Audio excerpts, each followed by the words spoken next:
Welcome to Life-Changing Challengers, the podcast where passion meets purpose. I'm Brad Minus, your host, guiding you through stories of transformation and triumph, from endurance feats to overcoming adversity. Our guests defy the limits and inspire action. Ready to ignite your desire and incinerate your barriers?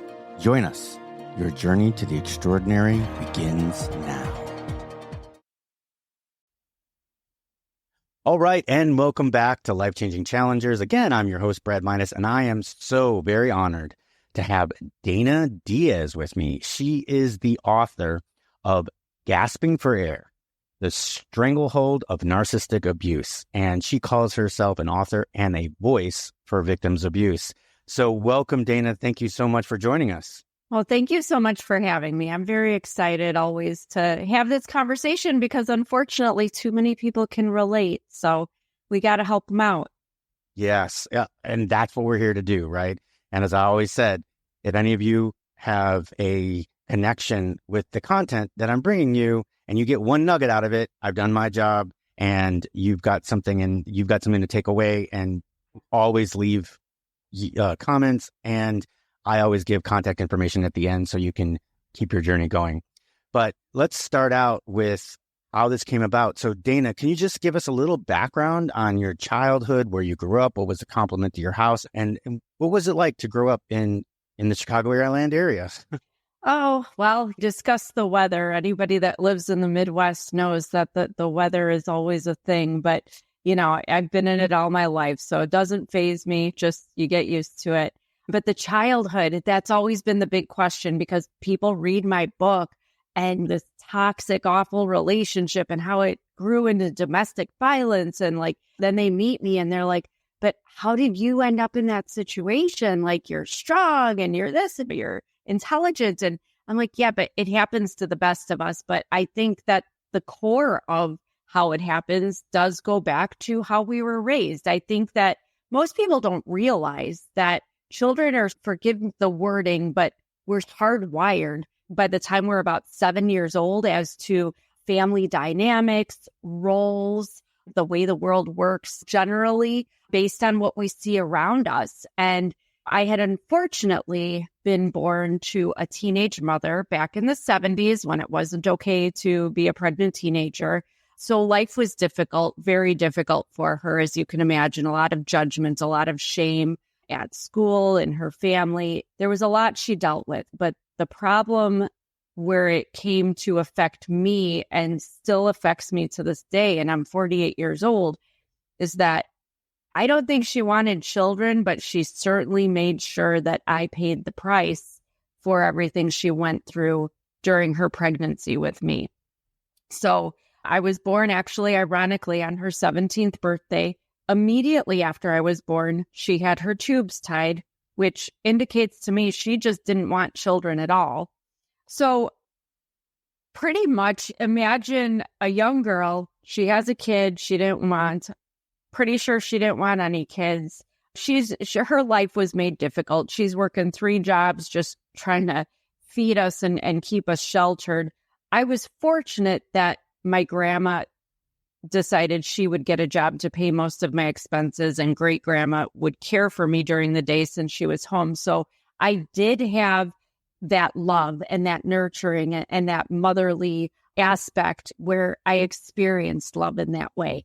But from my mother, it was always distant and almost in a neglectful way, emotionally and physically. There was no soothing when I was upset or couldn't sleep at night, because I did spend some time with her.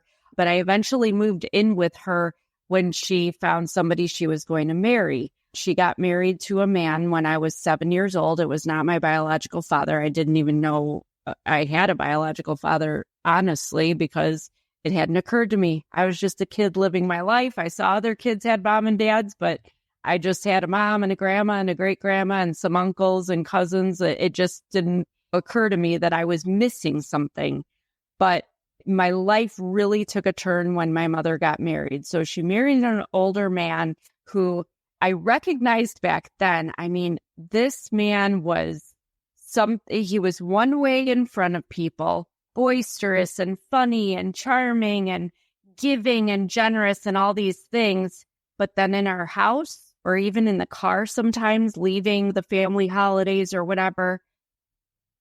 He was a nasty beast. I never liked him from the first time I met him. Actually, I don't want to give too much away because I actually just finished my second book and the publisher's reviewing it now, and it's about my childhood. But even on the first time I met him, there was a situation where I was physically hurt and he had no remorse.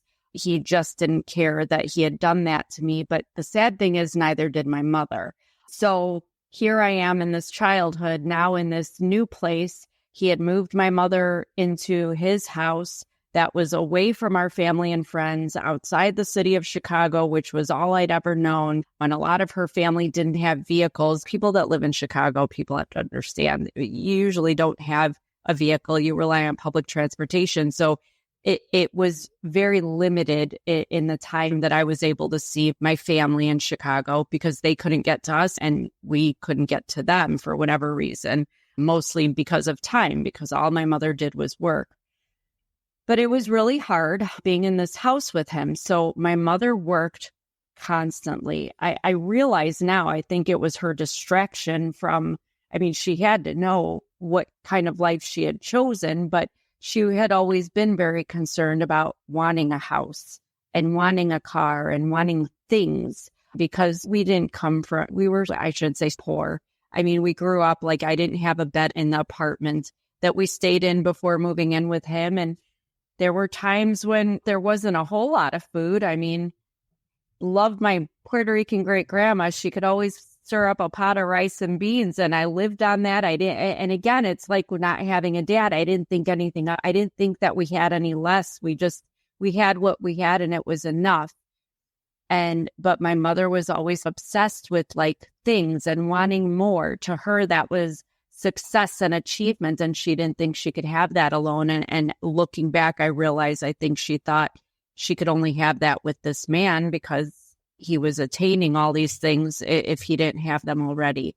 But it was just the constant back and forth with him and with her. It was like he was triangulating my mother and I against each other, because I was often alone in the house with him. He was left to get me ready in the morning, get me to school. And it started with little stuff. And this is the thing about narcissists. It starts with little stuff. Like, I'd always have my hair when I was little in 2 pigtails, and he would pull my hair, so tightly. The kids at school, and forgive me, I don't mean offense to anybody, but he would pull so tightly, like it would stretch the skin on my face and my eyes back to where these ponytails were held, that the kids at school would make fun that I had Asian looking eyes, because and I would get headaches. And if I yelped or squealed in pain, he would hit me with the hairbrush, and it was little stuff like that. But I would go to my mother and she would tell me, "Oh, stop, you're just trying to get attention. You're just jealous of my relationship with him." I was a kid. Nobody was listening to me. But then it escalated to where he would start telling me the verbal abuse.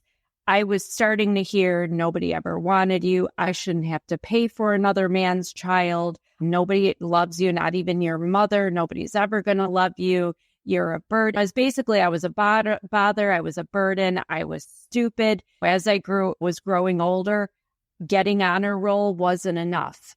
I wasn't smart enough. Being first chair viola in 2 symphonic orchestras wasn't enough. Teaching myself to play piano wasn't good enough. Writing my own music on piano wasn't, like, nothing was ever enough. And he was very overt and very direct in how he would tell me these things. And I would stand up to him because I was a tenacious thing. And I realized, no matter how many times I went to my mother, she would just accuse me of lying, or he would deny these things. So it was useless to go to her. All right. Now, all right. So that seems pretty intense. And I like the way you said that you were tenacious, because you're yes. You're D, right? Okay. Exactly. But I'm interested to find out is if you feel like you were getting to the honor roll, getting to first chair, making all these amazing accomplishments for someone that young because you wanted his approval? Absolutely. I was absolutely the overachieving, desperately seeking their approval kind of a kid. I mean, but I wanted it more for my mother, not so much for him, because that was my mother. And like I said, even before him, there was always this distance between us. But him giving me this verbal, his words I internalized them, even though I knew he was mistreating me, because my uncles didn't talk to me that way. My cousins didn't talk to me that way. I had little friends in the neighborhood. Their parents didn't talk to them that way. So I knew it was wrong. But it was my mother. I felt like I was always trying to convince her of my worthiness. But she just wasn't interested. And I, in my mind, and I think most people can't comprehend that a mother just doesn't have any care or love for a child that came out of her womb. And it's very interesting. In the 90s, there was this book that came out. I don't know if you've read it. It's called A Child Called It. And it was one of the worst cases of child abuse in California history. But the reason I bring it up, I actually recently reread it. It's so horrifying. It's actually very triggering and difficult to read. But the interesting thing about it was that it was only one of the 5 children in that house that was abused so severely. The others had a perfectly normal childhood. They were perfectly aware, as was the father. It was the mother abusing the one child. Everybody in the house was aware of it. Everybody saw it, and nobody stopped it. And I felt, for me, I related to that so much, because even though I was the only child, it was still so frustrating that how could a mother treat, you think you have a baby, you're supposed to love and protect and nurture and raise this child and love it. And we hear about cats rejecting some of their young, but you don't think people could do that. It just doesn't seem to make sense. So that's what I struggled with, was I wanted my mother's approval. I didn't like him from day one. And honestly, even when I stood up to him, and even though I was internalizing all these awful things he was telling me, I knew they were wrong. But it's just sad that come to when I was a teenager, it's hard enough being a teenager, especially a girl. You got your body's changing, you got hormones, and you're concerned with how you look and body image issues. And even that, I remember being 5, 6 years old, because we moved in with him, but right before they got married. And he would tell me that, oh, that toast you're having for breakfast is going to make you fat. Or I remember, I actually tell this story in my next book about how I was eating a bowl of pasta after cross-country practice in high school. And he came in as I was taking a second helping. He's like, that's going to go all to your hips. All those carbs are going to make you fat like a middle-aged woman and like your grandma. And it was so offensive, and I loathed him. But what did I do is I put down my spoon. And I've tried to purge. I went out for another run that night after running 6 miles at cross country practice. I went out till after dark, just running, like, I got to get these calories off. He's right. So people didn't understand the power of their words. And I don't know how to explain, but you just have to be one of these people that you can know that somebody is saying wrongful things to you, but they still affect you. They still affect you, because when you hear it all the time, and it was every day of my life there, and it was backed up by the physical abuse, because that hadn't relented. There were a lot of issues. It escalated from the pigtails, let me tell you.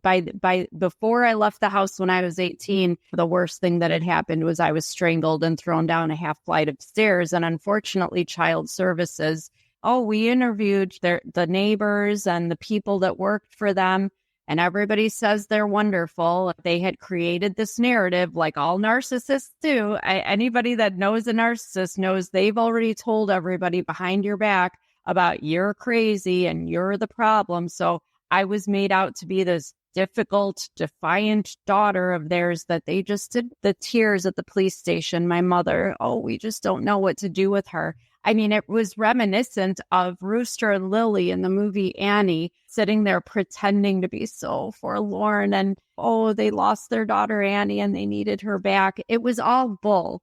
But, you know, nobody believed me. Nobody believed me. Nobody. Because out in the world, they presented as these charitable, wonderful, smiley, happy people who had a business of their own and helped family and neighbors whenever they needed to. Nobody believed me.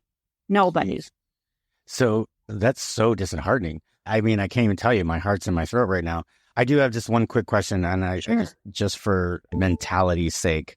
You mentioned that you were all symphony, you were across country, and you got all these accomplishments. And obviously, and we're going to get into this, ladies and gentlemen, but this young lady over here went to DePaul University and the University of Chicago. And the University of Chicago is very hard to get into. You might as well call it Ivy League. But you had all these accomplishments. So I'm wondering, what would be the first thing that would go through your mind? You said that you had made all symphony. Is the first thing that went through your mind at that point, and I know it's a ways back, but was the first thing going through your mind, yes, I did it, I was able to accomplish this? Or was it, yes, I did this for my mom, or yes, I did this for this narcissistic? No, it was always, I can't wait to tell my mom. But, Okay. you know, over time, the best way I can explain it is that when over time, your successes, your accomplishments, your little achievements they're not even acknowledged. It's just dismissed like it's any other day. And, oh, that's all you got thing, because that's how I was treated. You begin to think that's not enough. So it wasn't enough to be in 2 symphonic orchestras and be first chair in both. Now I had to, well, what else can I do? Well, maybe if I get the solo. Maybe if I get the solo in the next concert, I can do it. Maybe I had a few solo performances at different cultural festivals and different performances that we did. And one of the symphonic orchestras traveled around. I mean, it was just endless. It didn't matter what I did. It wasn't enough. So I had to do more. So all I did was exhaust myself with trying to get my mother. I basically just wanted her to notice me at all, because even when I would try to talk to her, she was always too busy washing dishes. She couldn't come to any of my sporting events. She never went to, I always was one of those kids, when you go to like kids things at school, little recitals or whatever, I just feel so bad because there's always that one kid who's like eagerly craning at his or her neck, looking out, hoping to see mom or dad. And that was me. And it pains my heart because the kid is doing that because they know mom and dad probably aren't going to be there. And that was me. And it's so frustrating to feel so insignificant and so unimportant when your parents are supposed to be the people encouraging you and supporting you, even if they couldn't be there, to just pat me on the back and say, good job. But a B+ was, well, how come you didn't get an A? It was never, and it's still to this day. We have no relationship. They have cut ties with me a handful of years ago for the 3rd time in my life, but this is the final time. But I say now, I mean, I could win the Nobel Peace Prize and it won't be enough. I will not have earned it at a younger age, or it'll always, even when I graduated from college, well, that's like a kindergarten education compared to somebody else who has a doctorate. Okay, well. Oh, geez. And would you consider them successful?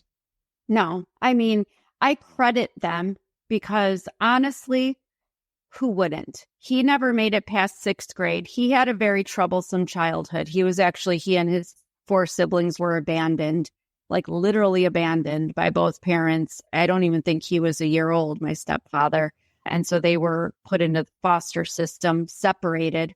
They are now reunited as adults, but very sad. And he was abused in those foster homes. And my mother came out of it. You want to talk about a narcissist? My mother's father was a raging alcoholic, who liked to wield a gun and bring random women home and have interactions with them in front of my grandma, and just horrific things that my mother had to witness and grow up with. So I feel for them. I absolutely feel for them, but I know that they had a hard time. I know that they could only do what they could do, and they did make the best of their situation. She had to drop out of high school because she couldn't stand the shame and judgment of being pregnant with me. He didn't make it past 6th grade for whatever reasons, but they did create together a business that has served them very well. They live in a ridiculously large and ridiculously showy home, and he has Corvettes and classic cars and Harleys. But the thing is, it's all for show, and I want to honor that success. They literally went from rags to riches. I commend them for that. But at the same time, the need to have that admiration and that praise for having attained things, that requirements for exaltation because you acquired material possessions, that just repulses me, because that was just at the premise of all of that supposed success. But that's narcissism. I mean, right there, that's narcissism. Yeah, that's a typical definition. Okay, so let's move on. All right, so at 18, you get to DePaul? You started at DePaul, or you started at University of Chicago? No, I went to DePaul. So I went to DePaul. I did. I didn't even want to go to college, honestly. I wanted to go to beauty school, but it wasn't good enough. It wasn't real school, I was told. So I went to DePaul. I grew up Catholic. I was raised Catholic. I figure I might as well go to Catholic University, and I got in. So yeah, I set out to be on my own, and I actually lived with my boyfriend at the time, but that didn't go anywhere good. He treated me very well. He was older, had his own place, so it worked out really well. But I feel like, looking back, even though we cared about each other, it was, I hate to say it, but the reality was it was more of a transactional relationship. He liked the data boys from his friends for having a younger girl living with him and having that relationship. And I got a safe place to stay where I was treated like a human being. And he did. I mean, we were good friends, but there was a lot missing there. So when he started talking about marriage, I mean, it scared me, because I was nowhere near ready for that. So yeah, we split up a few months before I was 19, and I ended up moving into a real estate community that I was working in that management office. And that is where I met my ex-husband, who walked in the office one day. And that's where my story, gasping for air, starts. Right. So that's Darren, right? Yes, that is his name in the book. Okay. So, yeah. So it was interesting that in the book that you actually recognized. Now, I don't know if if that was a hindsight. No, that was right then and there. You make it sound just like that. Like you recognized that, wait a second here, this looks like a familiar situation.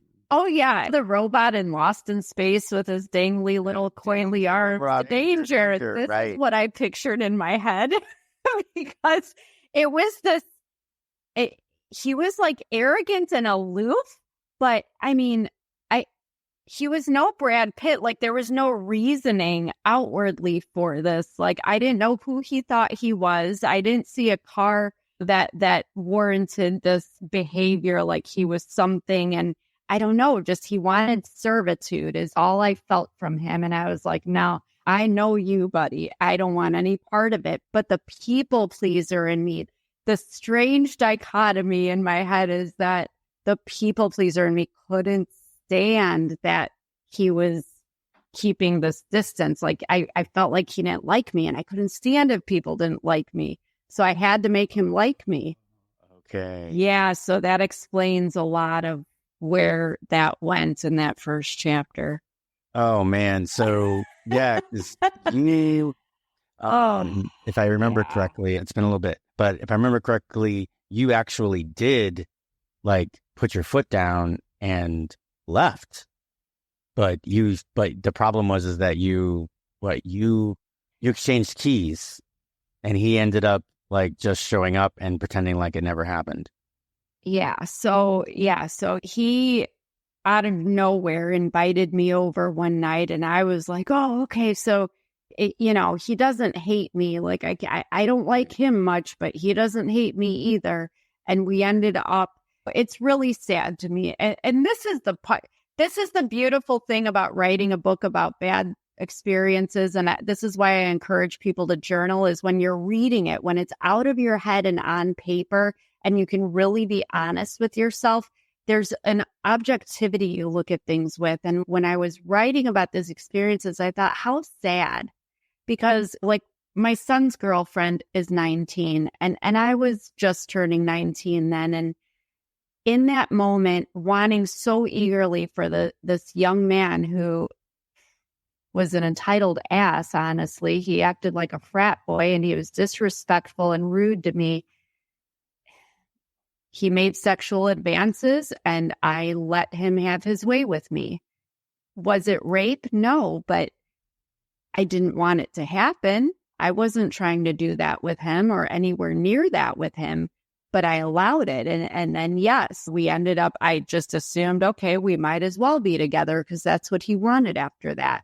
And I thought, well, his parents were lovely. I met them, within a week? And they were the loveliest people. And I thought, oh my gosh, he can't be that bad.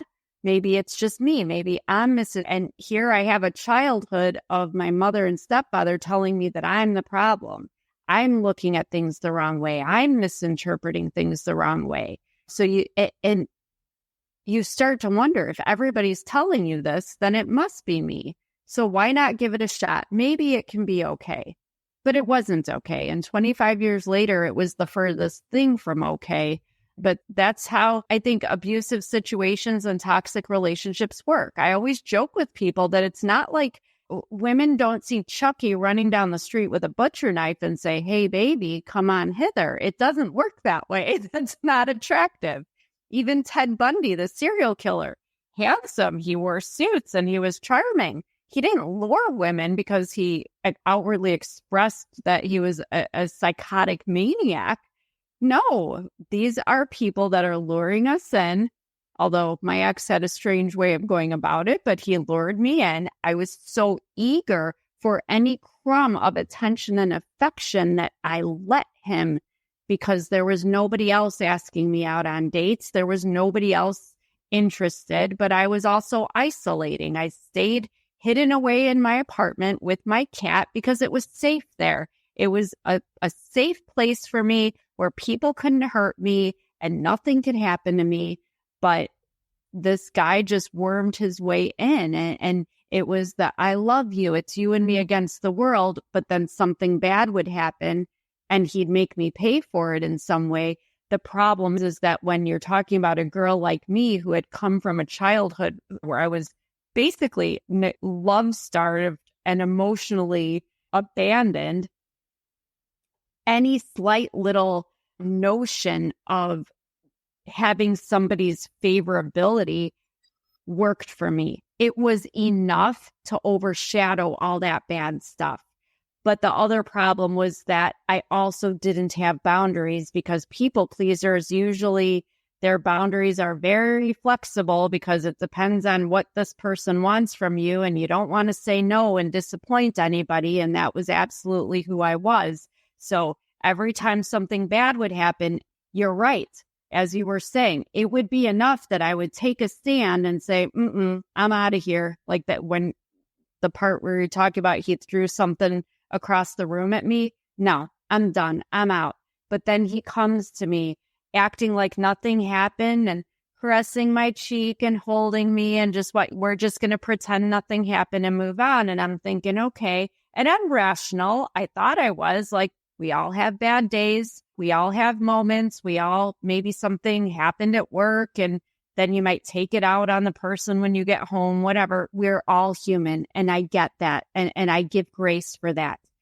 But the problem with a narcissist or any abusive person or toxic relationship is that every time something bad happens, every time they get away with it and you don't end the relationship, the next time something happens, they push that boundary just a little bit further, just enough that it's uncomfortable for you, that you don't like it, but not enough that it's a deal breaker, not enough that you're going to walk out. And they know what they're doing.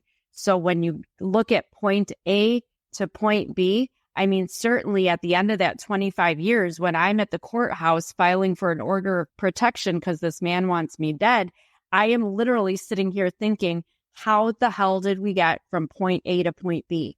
This doesn't make sense to me. And nobody would even believe me then because his family had no clue. My family, well, my mother had seen some things. She'd witnessed things, but just like in my childhood, she looked the other way. I'll never forget the first time, one of the first times my ex put his hands on me in our house in the middle of our son's, I think it was his first or second birthday party. And I screamed for him to get his hands off me. My mother, I don't know if she was just coming out of the bathroom or whatever, she appeared. We didn't know she was there. And she just looked and kept walking and walked away. I'm her daughter. I'm her daughter. Like somebody should have said, this isn't right. This isn't okay. But nobody said anything because nobody knew. And the few people who saw, they just let it happen. But how many times do we see this? I mean, look on social media. Somebody could be getting their, forgive my language, getting their ass beat. And everybody's taking videos and posting them on Facebook and TikTok. What the heck is wrong with people? Stop this. Yeah, no, that's an amazing thing that you just mentioned because I've seen it a lot. And there's people that they take the videos, but no one does anything. Finally, when someone steps up, that person ends up being in trouble for some reason. Yes. A lot of the time. And all they're doing is trying to help. And this environment that we've come into is it's coming back down, but the sue society, basically is what it is. Oh, you've done this to me and you had no part of it, so I'm going to sue you. And now people are all scared of that. So here's the video in case you need it, but I'm not going to help. And that's, it's just not American. Not in my. No, it's not. And that basically describes how that whole relationship ended, because even when I was in court trying to get an order of protection, I was denied. After a knife incident, I was denied. After a gun incident, I was denied. They didn't see the urgency for it. And I'm thinking, this system, I'm going to end up dead before this system acknowledges that I need protection. He didn't serve 1 day in jail. I couldn't press charges against him for anything. 2 incidents of domestic violence. I couldn't press charges. And then I recently learned, it's horrifying to think, I don't know if a lot of people know this, but even as recent as the 1970s in this country, women could not press charges against their husbands. How backwards is this? So this is part of why I'm on this mission to create awareness and why I'm so open about it, because there's so many people who are still in these situations, or maybe they're out, but they're afraid because of the consequences, the obvious ones, to expose their abusers and what has happened to them. But we need to start taking responsibility as individuals and as a society to prevent these things from happening, because I don't care what anyone says. I was sexually abused in my marriage. A piece of paper saying we're legally tied does not give the right to somebody to do things to me that I don't want to happen. There is financial abuse that usually is not recognized, because if you're married, well, he drained $100,000 out of our retirement account without telling me. But there's no recourse for that.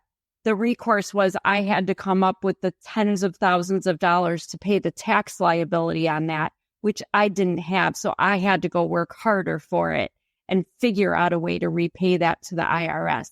Then there's legal abuse, where people threaten divorce on the low end, to the higher end where maybe you are divorced and they're not paying their alimony. They're not helping. Even at the end of my marriage, before we could legally file for divorce, we were just going into the COVID shelter in place. And so not only could I not file for divorce, but I had just been diagnosed with a lung disease as a direct result of the abusive situation I was living in. And he refused to work. He hadn't worked in 4 years, and he refused to help work during COVID to save our house from foreclosure and save his wife, who had a lung disease, from being out in the world working with this virus that's killing people, beginning with the lack of oxygen. So there are all these things that abusive partners do that are not recognized by our courts, not recognized by our system. And the worst part of it is this very startling statistic. And let me say this as a preface: men and women alike are abused in relationships. However, I speak for women because I am one. 38% of all women murdered are murdered by their partner. That is scary.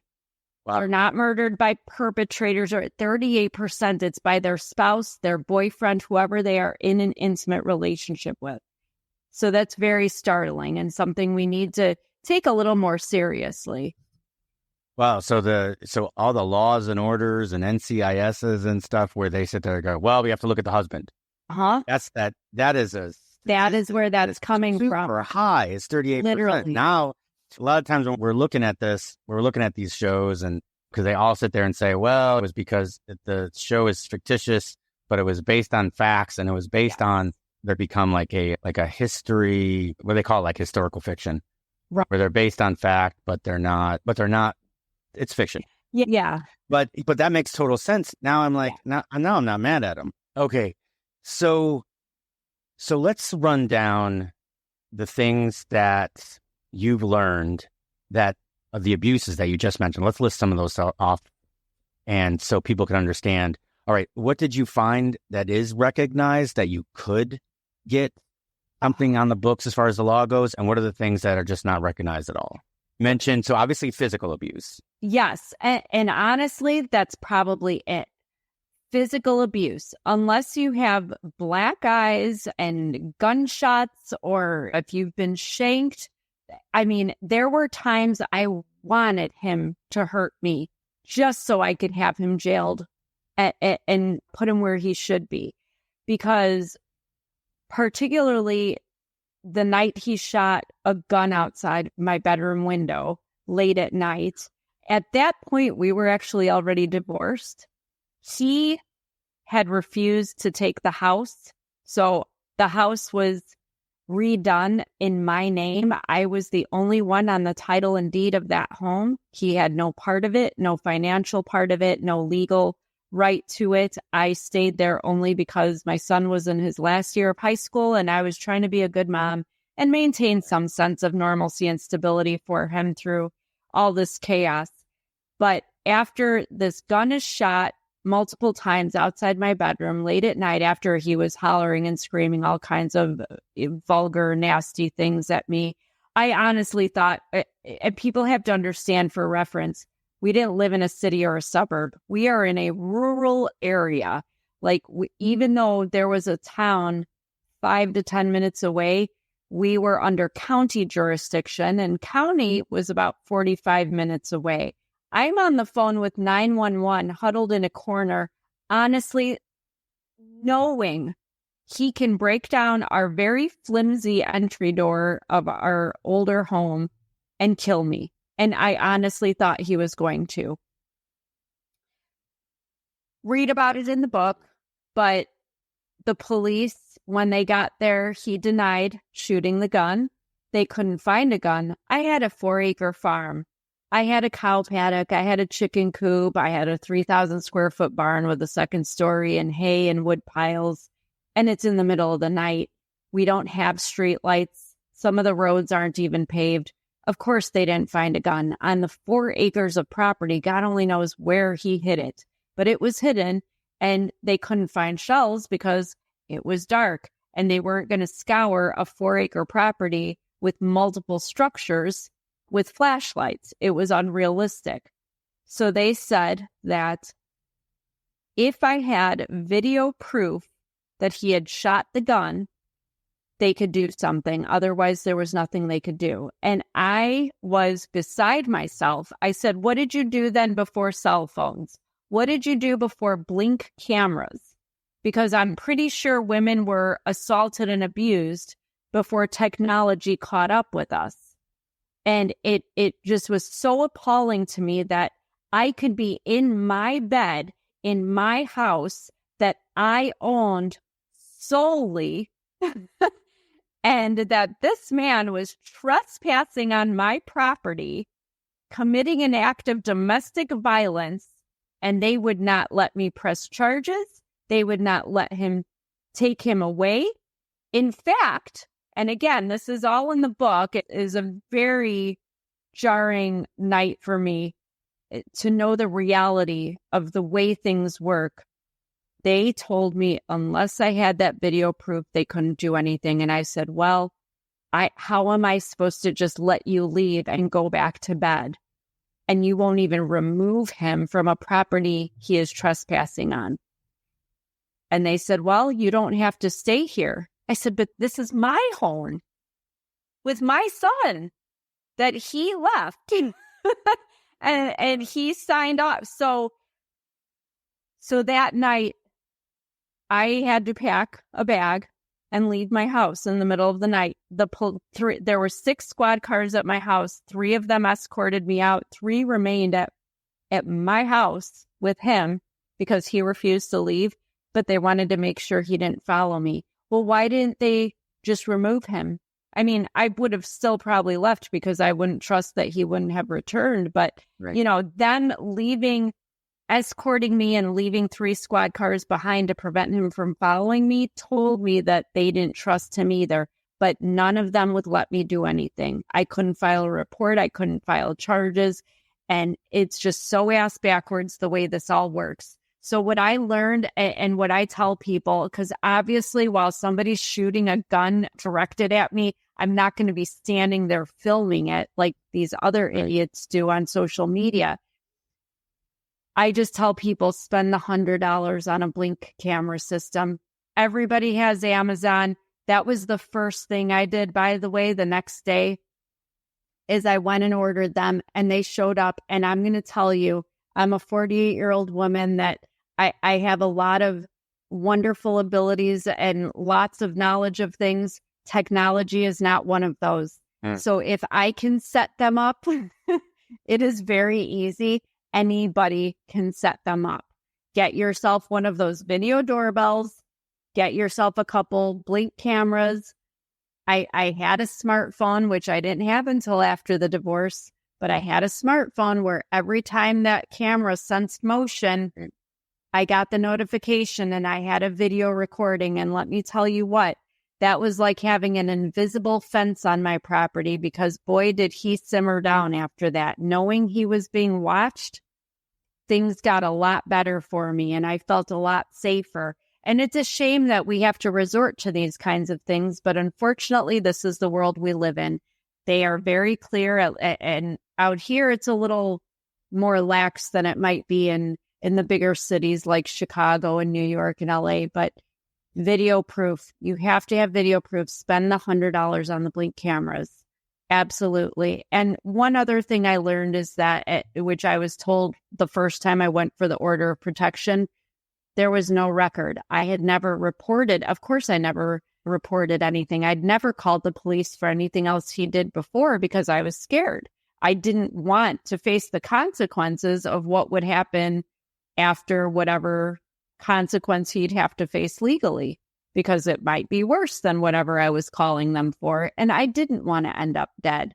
So I never reported him. Plus, I had a child, and my son had asked me many years before, please don't ever call the police on Dad. I don't want to be that kid. I don't want to have to go to school and deal with the other kids and the other moms and have that stigma.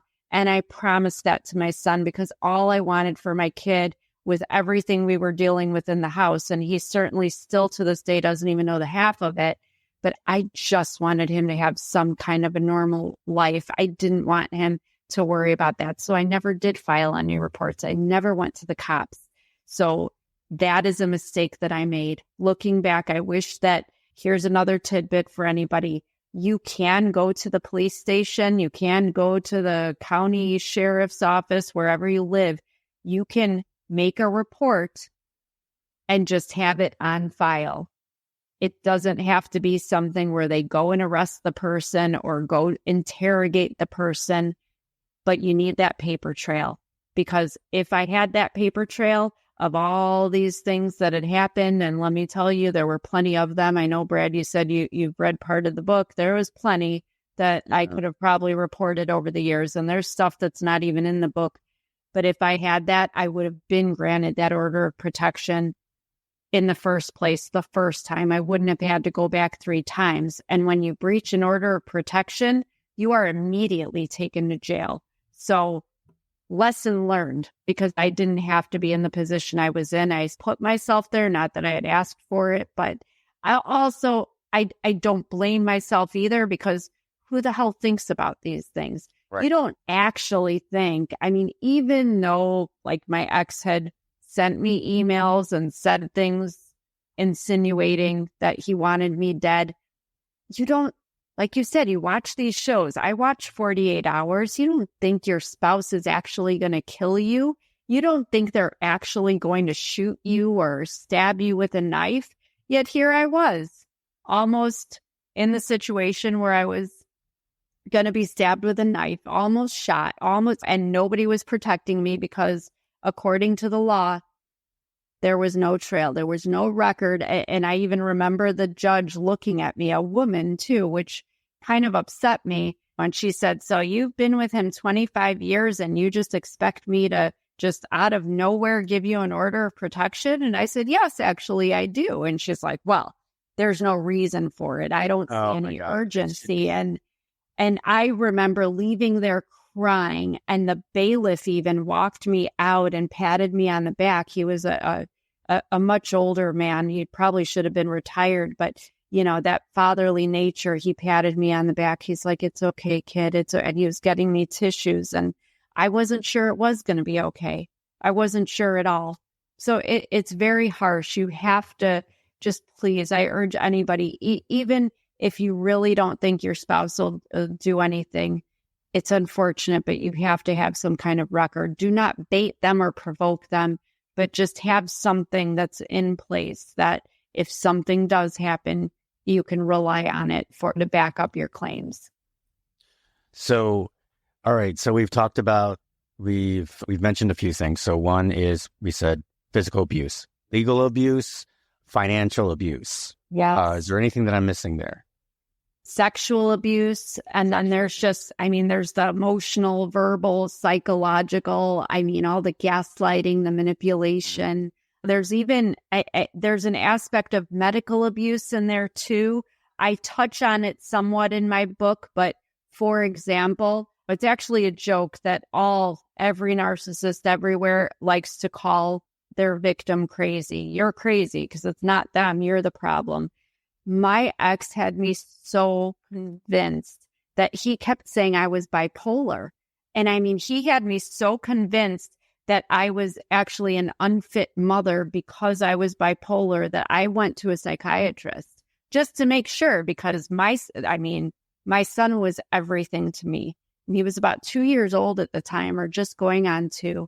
And I answered all the questions at the psychiatrist correctly. I answered his questions as my then husband was telling me that this is how I act and this is what, and I left there with 2 mood stabilizers and Xanax for the quick calm downs. I was on those medications for 17 years. And you want to know the kicker of it is that since the divorce and since I've been open about what was really happening behind closed doors, my psychiatrist apologized to me in one of my follow-ups because he's like, I'm so sorry. He's like, you were just having normal reactions to abuse. But after more recent evaluations, I was weaned off the medications because they were pretty hard hitters.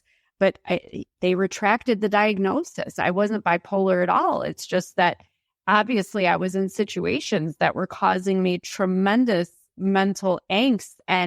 But yes, on Christmas, I could sit there and be happy opening presents with my son. And I could laugh at jokes when I was at a family gathering or a barbecue, and I could cheer on the teams at the school. And so it wasn't that I was having ups and downs. I was just trying to live my life and not let our circumstances behind closed doors. I mean, of course they affected me, but I didn't want them to inhibit my ability to live a life that I deserved. Although it's strange that I had no self-respect or self-love to get myself out of the situation, yet I wanted to give myself whatever aspects of a normal life that I could, just like I was trying to do for my son. Right. Okay, so recognizing all this, physical, mental, financial, emotional, sexual, legal. So we have to recognize all of this. What would you say? So and you've touched on a little bit of advice is one, get your cameras for outside in case of anything else. But you know what? You can recognize even that whether inside. even if you believe that you're in a good relationship, I would say spend the money for blank. Blank's great. Have them myself. They're awesome. I'll link to some cameras in the show notes. Recognize that. And two, you mentioned on the physical side, if you feel like you're getting physically abused, and it takes some of the examples that Dana's given, and like she said, go to the police department and just file a report. They don't have to make it public. You just file a report, tell them to keep it on file. Now you've got a paper trail so that you can go forth from there. What about some of the others? Can you do the same thing? If you said that he had taken out $100,000, and obviously that's easy to get evidence because when you come to the bank, oh wait, whose debit card was it that took it out, or who put the order in, or who went to the bank and took it out? That's easy. Can you do that? Can you bring that to the police and make a report as well? No, unfortunately not, because I mean, he was even taking out credit card. He wasn't working the last 4.5 years of our marriage because he said he didn't have to work anymore. He apparently decided that he could retire at 40 years old, and that was okay. He actually told me, get to it, is what he said to me when he decided that I needed to support us, which I scrambled to do, but I did. But, that's legal abuse, or that's financial abuse as well.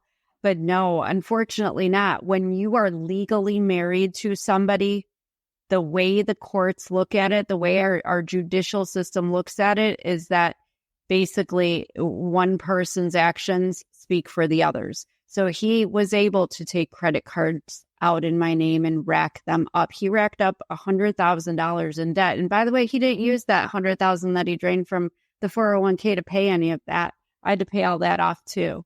And even in the divorce, I wanted so desperately to be rid of him that I took everything. I was like, that's fine. I will take all the debt. I will repay everything back myself. I will do all of that. I just want to be done with this man. I just want to be done. He could have whatever he wants. I will take the brunt of everything. Just cut me off from this man because I couldn't take it anymore. And so, that obviously is a normal thing. And I understand that one as well. But the next thing would be, would you do the same? Would you make that same choice if you were in it today? Absolutely. Look back, make the same choice. 100%. Fine. Take it. I'll take it and go forth. I had said from day one, and here's another little fun fact. The 6th and 7th attorneys I talked to, well, it takes a victim of abuse about 7 attempts before they actually leave the situation. It was the 7th attorney I spoke to that I finally got my divorce, because attorneys were trying to talk to me about what I was entitled to and what I should do here. And with that, all I told every one of them, I just want my kid and I want to be done. I don't care if he takes all my money. I don't want the damn house. It was the house he wanted. I have terrible memories in that. I don't want it. He could have my car. He could have my panties. I could replace everything. I cannot replace me and my kid. I can make more money. I can replace things. I can't replace us. but they don't, from a legal standpoint, they don't get it. Like, they don't understand that I just wanted to be done. So, I mean, I was fortunate that the seventh attorney I spoke with was actually a referral from somebody that we knew mutually, a judge that I knew. So I impressed upon him enough that please just do this for me. Just please trust me on this, that I just need this to happen the way I need it to happen. I don't want him contesting it. I don't want to fight over couches and alimony, and I just want to be done. And I'll be darned, he had me divorced within 3 weeks of our first telephone conversation. Oh, well, that was good. At least somebody was on your side at that point. Yes. That had to feel a little bit different. It was unusual for me, but I was so glad. It was, I mean, I'm breathing now because the relief, but I will say this, and people have to understand, and it's the same thing I told my son, because I didn't tell my son I had even filed for divorce. So he didn't know about it until afterward. But I said, that piece of paper that's saying that we're divorced does not change the relationship. The two incidents of the worst incidents of domestic violence happened after the divorce. The relationship does not end. Believe me, I wish it did, but it does not end. So you have to be prepared for the worst, even when you think you're clear and free. What advice would you give for someone that finally was able to get a divorce, or at least was able to get filed? Well, what would be your advice knowing what you know now? Be very careful. Be very careful. He was stalking me. He was threatening me. He even told my next door neighbors that he was planning to kill me, which, like I said, there were some incidents. I think it's just, I go back to what I said.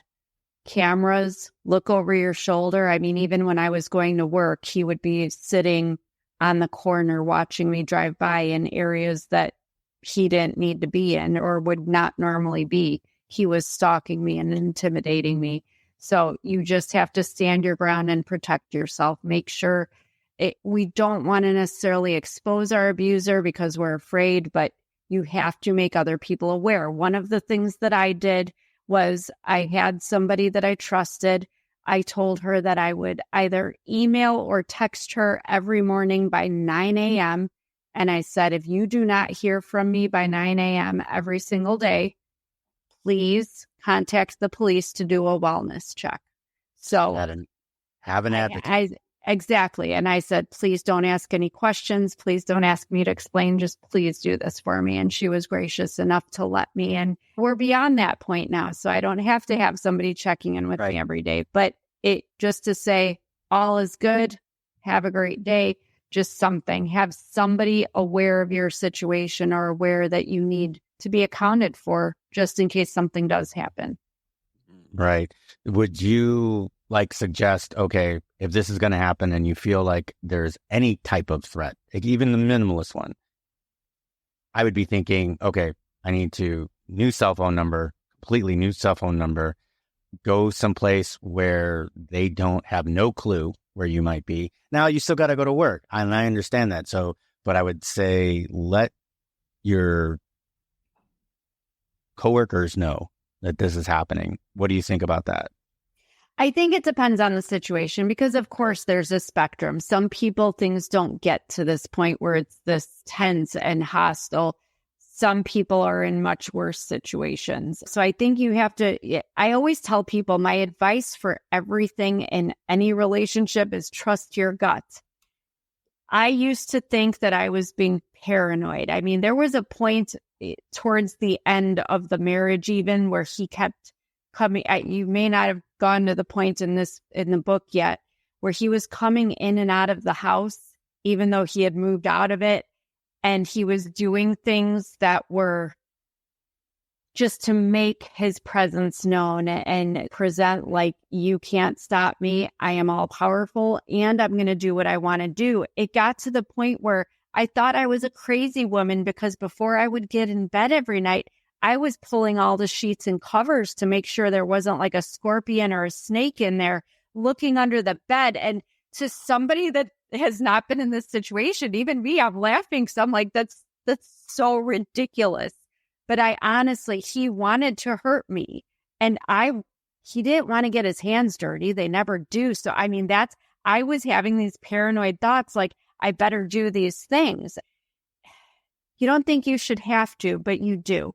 And if you're finding yourself in these situations, like I said, trust your gut. Don't say I'm being paranoid and delusional. That'll never happen. It's silly to think that, because look at all the people it does happen to. Look at all these things we hear about on podcasts or on these true crime shows that it's like, oh my gosh, you can't even make this stuff up. No, you can't. But somehow these people do, and they do these things. So for the situation best. And I'm going to even go so far as to offer one more little piece of advice, which is something I did before he moved out and before I was able to file for divorce. And again, it was during COVID, so I was stuck. But, you never know with their moods. They could be having a great day and treating you eerily nice and being very sweet and affectionate, and then 5 minutes later turn on you. I had what I called a grab and go case. $50 at Walmart. It was a small, handheld, fireproof, waterproof safe with a key for a lock. And I put copies of my driver's license, any of my bank like a list of my bank statements and numbers and whatever, any of my sons and my important documents like our birth certificates, passports, that kind of stuff. That was all in that little case. I also put cash in there. If grandma give me $20 for my birthday or something, I was saving in there for 15 years because I knew if I had an opportunity where I could take my son and go, and it was safe for us to go, that I'd at least have money that I could buy us some food, or if I needed to pay for a place to sleep at night, I had all our important stuff. So there would be no reason to go back because, like I said, I can get new clothes. I can get TVs. I just wanted the stuff that I didn't have to worry about going back for. I even had a hard drive. God love technology. I had a hard drive where I had downloaded tax returns and all this stuff from my computer and kept it in that safe. Family pictures, all that stuff, now that it's all digital, they were all on that hard drive. So I just kept that drive in that safe. There was no need for me to have any reason to ever go back. So if I needed it, I could grab and go. And he never knew I had it. I kept it hidden. I even moved my hiding spot every once in a while. I hid the key. Sometimes I forgot where I hid the key, but I found it. I always found it. But you just have to put things into place. The other thing I did, one more thing, if I can offer it, because I watch a lot of 48 Hours, these shows, like you say, and what's usually a big motivator? Money. They get life insurance policies on you, or they want the one that you have. They want money and things. So what I did, I went to my bank. I made sure that my son, even though he was a minor, was assigned as the only beneficiary on any of my bank accounts, on the house. I had an annuity. I had other whatever financial assets I had. My son was the beneficiary, and I had a very good friend of 20-some years who is probably the only person on this earth that I've ever trusted to this extent. I assigned her as the trustee, that if something happened to me, that she would ensure that everything I had, any asset I had, went to my son. I didn't even tell my then husband because he just assumed he would be the beneficiary on any of my life insurance policies and that he would get the car and he would get the house. No, the joke would have been on him. Everything would have gone to my son and would have only been for my son, and that's that. And I'm not ashamed that I did that. It's just a shame that people put us in the situation, not just to live these secret lives, but to have to go to these same secretive extents that they do to basically make up for all the chaos that they cause. But it made me feel better to know that I had a set will in place, that I had my assets going only to my son, and that he would be taken care of, at least in whatever way I could take care of him if something were to happen to me. That makes pure sense. I'm gonna put one thing out there, and I'm not affiliate for this, but I have this service. It's called Presidio.com, Prisidio. And basically what it is, an encrypted place for all of your documents. So a place where you can put PDFs, you can put that there, and it's encrypted, it's multi-factor authenticated. But I have copies of my license, I have copies of my passports, I've got copies of the deed to my house, I have the copies of all my insurance, I have all the copies. It's all there, it's all digital, and the only people, and I have set people that have the password and the multi-factor authentication to have that. Is that, so I would say that's one thing. Obviously, the and pictures and everything else, it's all there.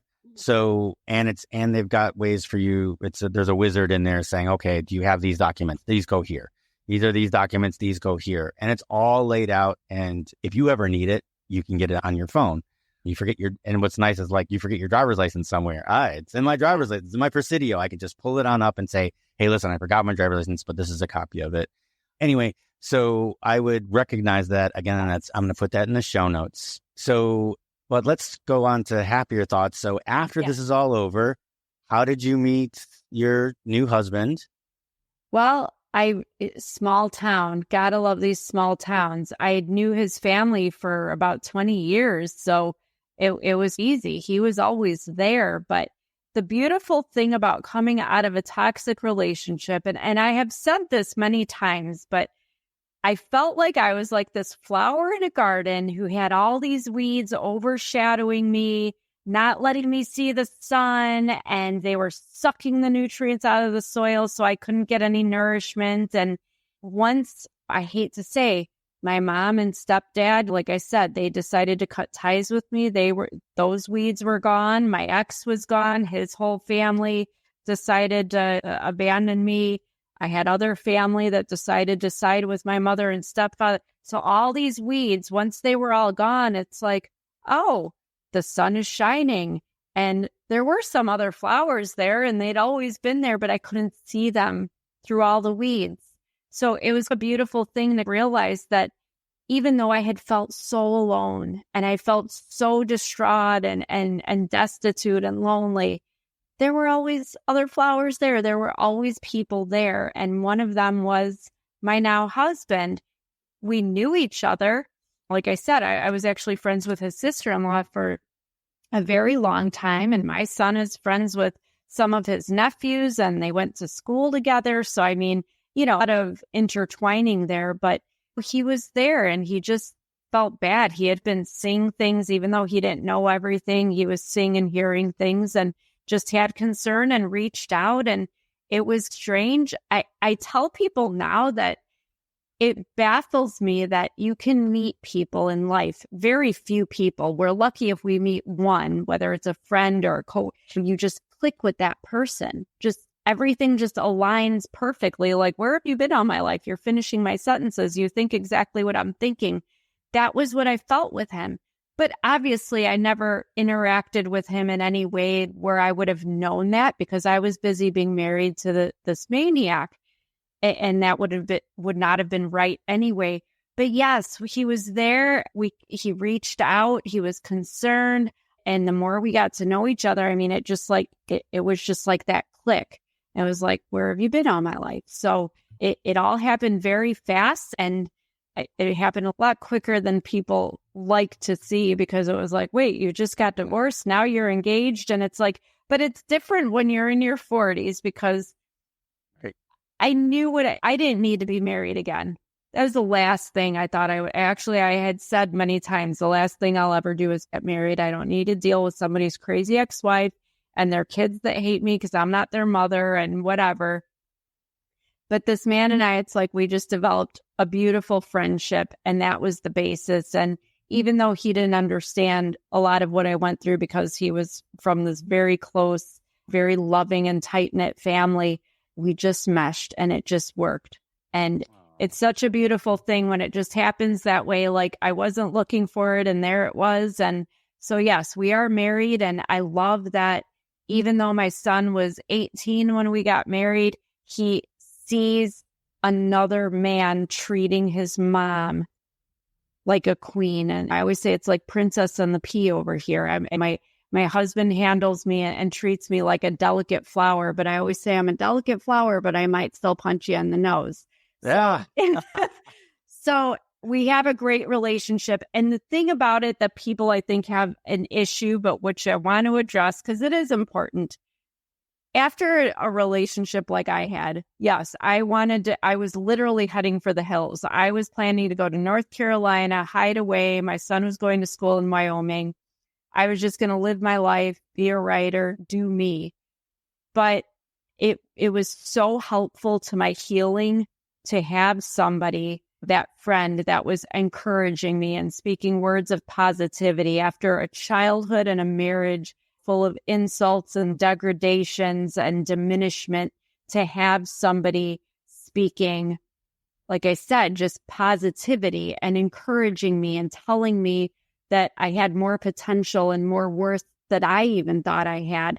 It helped me to see it too. It was like having a crutch that until you can walk on your own 2 feet again, you just need a little help. So I'm not telling everyone to run out and find the first person and get married, but certainly dip your toes in the water and don't isolate yourself, because just because you've had some bad experiences, I had lifelong abuse, my heart was still open, and I'm thankful it was, because at the end of the day, we all want connection. We're human. We want love, and we're all deserving of love. Nobody's broken or damaged or any of these awful things we like to call ourselves. We are just affected by our previous circumstances, but we are still capable of having healthy relationships. And I think that is a huge lesson. So you deserve it. You don't deserve all these abuses that you're going through. You do not deserve, if you're getting physical abuse, if you're not, or legal or financial or sexual, you don't deserve that. What you do deserve is a loving relationship and someone that treats you like a human being and like you should be treated. Yes. So recognize some of these things. And if you have any questions, make sure you reach out to Dana. You can grab her at www.danadiaz.com, which will also be linked in the show notes. And then also grab her book, which again is called Gasping for Air: The Stranglehold of Narcissistic Abuse, on Amazon, again, which will be linked in the show notes. And it's also on our website. So that's that. And then keep looking out, because it sounds like you've got some other book coming our way. I do. And I want to just point out one thing about Gasping for Air. It is available in ebook, because as somebody who would not have been able to have a book that says abuse on the cover, I wanted to make that available in ebook form, so that if somebody just wanted to have it on their phone or Kindle and not show that they're reading something like that, it is available. I wanted to be sensitive to everybody's circumstances. Yeah. And if you are a member of Amazon Kindle Unlimited, then it is she put it in that library. So I want to thank you for that, because it makes it very easy for us. And while I think that people should own the book, it's definitely a way for you to to read it. And let me tell you something, and I'm not done with it. And it's just because of the number of interviews that I have to do with people with books, but it is a page turner. Dana is everybody says that. Dana is very good. She's excellent at putting words together that will keep you intrigued, but just don't let it take away the message. And if you recognize anything that's going on with her, then make sure that you get help. So anyway, with that being said, and with the fact that my camera just went out again, I'm going to say thank you, Dana, so much. We really appreciate you coming on, and I'm hoping to see you again, and maybe we can tackle something else. Maybe when the next book comes out, that would be have you back on, and we can continue on to see how your family is flourishing now that you found someone that appreciates you for who you are. I would love that. Thank you so much for having me. I appreciate it. All right. And thank you. Thanks for joining us, everyone. And I will see you in the next one. Well, that wraps up another episode of Life-Changing Challengers. I'm your host, Brad Minus, saying thank you for joining us on this journey of transformation. If today's stories inspired you, please take a moment to review, share, and follow us on your favorite podcast platform. Your support helps us reach more listeners and create an even bigger impact. Remember, every challenge is a chance to grow. Until next time, keep pushing, keep challenging, and never stop pursuing your extraordinary.